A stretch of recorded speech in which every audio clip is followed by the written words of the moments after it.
28শে ফেব্রুয়ারি আসে, 28শে ফেব্রুয়ারি চলে যায়। গ্রামের খেটে খাওয়া নিরীহ নারী পুরুষ যারা সেদিন এই অবিচার, এই অন্যায়ের প্রতিবাদে মাঠে নেমেছিল, বিনিময়ে গুলি খেয়ে তাদের জীবনটাকে বিলিয়ে দিয়েছিল, সেই নাম না জানা শহীদ, সেই নাম না জানা নারী পুরুষ, তাদের কথা আমরা ভুলে যাচ্ছি, তাদেরকে সেভাবে আমরা স্মরণ করছি না।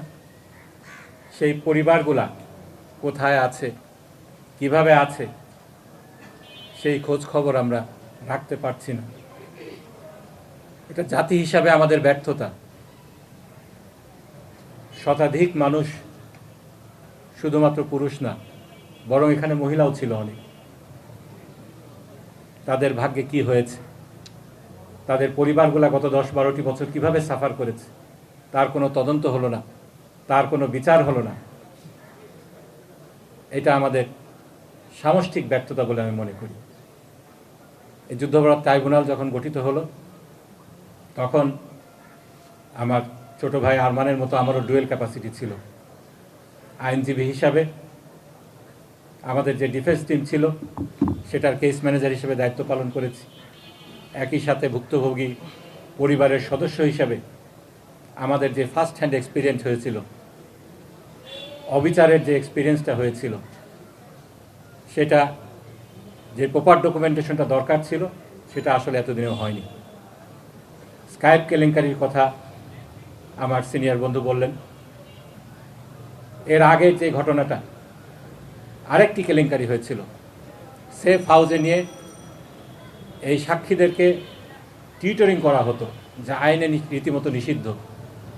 এটার বিষয়ে যখন আমার দেশে রিপোর্ট আসলো, এটাকে আউটরাইট অস্বীকার করা হলো। পরে স্কাইপ কেলেঙ্কারির যে বিষয়টা আমরা দেখলাম, 2012 সালের ডিসেম্বর মাস, নিজামুল হক নাসিম, তার উপরে নির্দেশ তড়িঘড়ি করে একটা রায় দিতে হবে। শিরোনাম হয়েছিল গভর্নমেন্ট গেছে পাগল হইয়া, তারা একটি রায় চায়। এটাই ছিল স্কাইপের কথাবার্তা সেই জিয়াউদ্দিনের সাথে নিজামুদ্দিন নাসিমের। সেই সময় আমরা দেখলাম আদালত প্রাঙ্গণ থেকে সেই সাক্ষীকে কিভাবে তুলে নিয়ে যাওয়া হলো এবং তাকে পাওয়া গেল পরবর্তীতে ইন্ডিয়াতে। সবচেয়ে অবাক করা বিষয় ছিল দেশি বিদেশি মিডিয়া যে নীরব ভূমিকা পালন করেছে, ক্ষেত্র বিশেষে ফ্যাসিবাদের দোসর হিসেবে কাজ করেছে, গোটা বিষয়টাকে যেভাবে ইগনোর করে গিয়েছে, উপেক্ষা করে গিয়েছে, সেটাই ছিল সবচেয়ে অবাক করা বিষয়। ইকোনমিস্টে যখন স্কাইপ কেলেঙ্কারির বিষয়টা প্রকাশ পেল, তার 2 দিন আগে আমার মনে আছে, নিজামুল হক নাসিম সে দম্ভ ভরে তাড়াতাড়ি কেসটাকে করতে হবে, রায় দিতে হবে, এজন্য রায়ের ডেট দিয়ে দিল। কিন্তু পরবর্তীতে ইকোনমিক্সে যখন এই স্কাইপ কেলেঙ্কারির ঘটনা আসলো, সে 11 তারিখে তাকে রিজাইন করতে বাধ্য হলো। সে পরবর্তীতে ফজলে কবিরকে সেই ট্রাইব্যুনাল 1-এর চেয়ারম্যান হিসেবে নিয়োগ দেওয়া হলো এবং আমরা দেখলাম ফেব্রুয়ারিতে সেই রায়টি দেওয়া হলো। আমার সিনিয়র বন্ধু ব্যারিস্টার ইমরান সিদ্দিকী যথার্থই বলেছেন, এই মামলায় যত অসঙ্গতি ছিল, অন্য কোনো মামলায় এরকম অসঙ্গতি আমরা দেখিনি। তা সত্ত্বেও সম্পূর্ণ অন্যায়ভাবে, একটা খালি ঘটনা বলি, ইব্রাহিম কুট্টি নামে একজনকে হত্যা করা হয়েছে। সেই হত্যার পরিপ্রেক্ষিতে একটা এফআইআর দাখিল হয়েছিল। সেই এফআইআরটা আমরা কোর্টে দাখিল করেছি। সেটার সত্ত্বেও সেখানে আল্লামা দেলোয়ার হোসেন সাঈদীর নাম ছিল না, এই ঘটনার সাথে তার কোনো সংযোগ ছিল না।